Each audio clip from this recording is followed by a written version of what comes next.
Now, they describe themselves as a group of friends who just happen to enjoy making music together, but that love of music has seen Keane sell more than 10 million records around the world and cement their reputation as one of the UK's most popular bands. Yep, they've topped the album chart 5 times in a row, a feat only beaten by a group called the Beatles.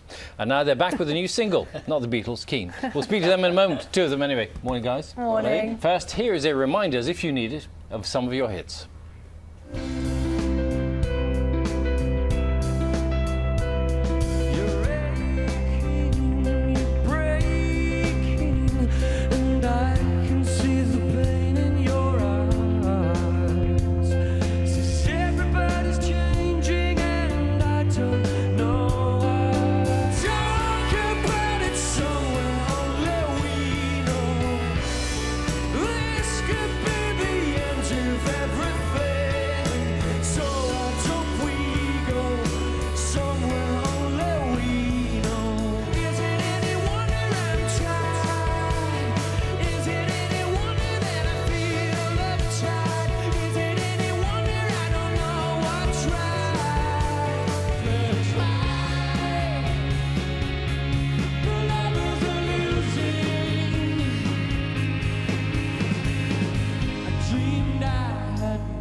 No bed shape. No, there was no bed shaped in there. I'm going to complain. 2 of the band, Tom Chaplin and Richard Hughes here. Very good morning to you. Good morning. Is bed shaped one of your favourites?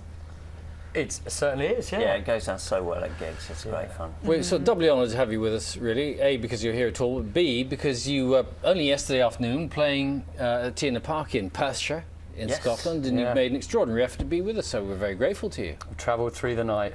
Did you really? Yeah. Did you? Yeah. It sounds harder than it was, really. We were Somebody asleep. else was driving.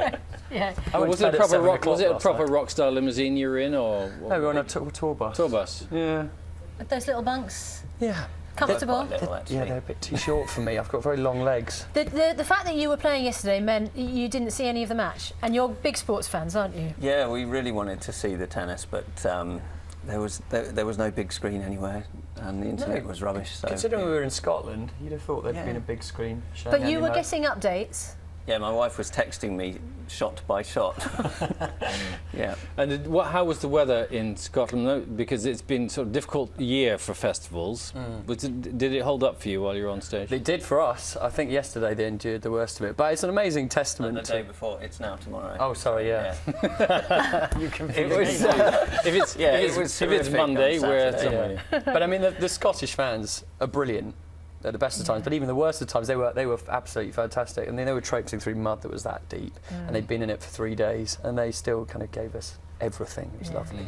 Tell us about this new album. And it was released back in May, and then went straight to #1, which makes it the 5th #1 album in a row.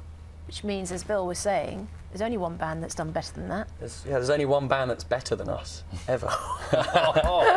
Controversial. It's a strange record to get that. It's just a bonus, really. It's nothing we set out to do. But when you're in the studio and you're putting the album together, and you think here you are with 4 #1s, and this next time round it'd be 5 #1s. Are you thinking, is there more pressure then to produce something that you think is going to get you to #1? No, you just try and make the best record you can make. And Tim spent ages and ages writing songs for this record, and we didn't want to start until we knew we had good songs. And that's the only thing you can do. You know, the rest of it is really up to the fans whether they're going to go and get it or not. You can't think about these things too much, or you start manufacturing music instead of creating it. Well, yeah, because you now have this target. I mean, I think Radiohead and Coldplay have also done 5 consecutive #1 albums. So your next album going to #1 would mean you beat them. And then 7, you'd equal the Beatles. Right. And then 8, you're the greatest band in the world ever. But then all 3 of us are still making records, so they're going to do that as well. I'm sure the next Coldplay record will be #1, and the same with Radiohead. Yeah. So, and rightly so. You can't outgun them. Where do you seek inspiration for your music? Some of it's memories of when you were younger men. Yeah, well, this album, I think, particularly kind of charts the progress through our lives so far. I mean, with the first album, it was very much about kind of looking forward. It was called Hopes and Fears. It was all about, what's going to happen in the future. How old were you when you made that album? In our early 20s, or I was. Yeah, mid-20s. Mid-20s. But this album, I think we've got to a point in our lives now where, you know, you get beyond the age of 30 and you start to sort of take stock and maybe look at where it all began and then what's happened along the way. And I think Strangeland is kind of a document of that period of time. So it's very reflective. It certainly is, there are a few songs that kind of explore sort of, you know, the dream, where it all began back in our small town in East Sussex. Yeah, and you're all married now, and half of you have children. The other half have children. Yeah, which is why they're not here on the sofa right now. Amazing about. Yeah. When you've been as successful as you have been for so many years, though, what ambition is there still for you? You've just been on tour. I know you've just been on tour of North America, and you're going to South America shortly, aren't you? Yeah, we're all over the place. We're going to Southeast Asia. We're still going to new countries. We went to China for the first time last year and played a gig on the Great Wall of China. And so I think doing that, going to more and more countries, is still something we really enjoy doing. We're just trying to have fun with it. You know, it's a great way to spend your days. So we're just trying to enjoy it. And as we were watching Sally doing her sports news, we were talking through all the different sports, because you, Tom, spend a lot of time playing golf. Yep. And also keep fit by going running. Occasionally. And we were just talking about whether you like fast cars as well, because Lewis Hamilton was on. Yeah.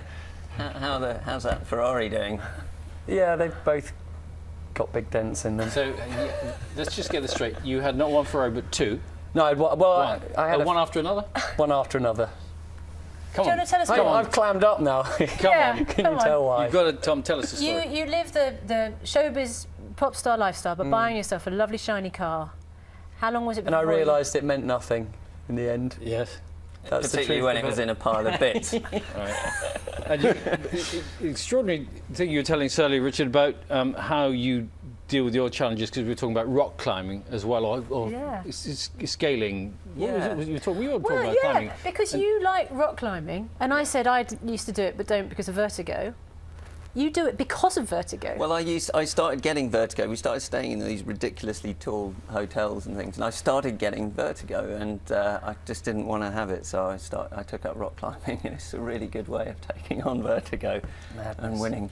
That is a totally counterintuitive approach. It worked though, and it's a great sport. Everyone should go rock climbing. Anything else you're scared of? I'm just wondering on the challenges. Spiders, you actually I not. don't like spiders. And have you got them as pets? No, that's the next thing. I'll tell you what the cure for being scared of spiders and creepy crawlers. You take up bees, beekeeping. You get used to them crawling over everything else is Really? easy after that. Promise you. Tom, what's your greatest fear? Oh God, that's a very difficult question to answer. It's quite a deep one with you, isn't Silence. Yeah. Silence Should on we- live television. Should we just leave people to imagine? All Fill right. in the blanks. Yes. Guys, Great thanks very to much. see you both. Thank Thank you. See you a little later. Keane's new single Sovereign Light Cafe is out a week from today, and they will be performing live here in the studio at the end of the programme.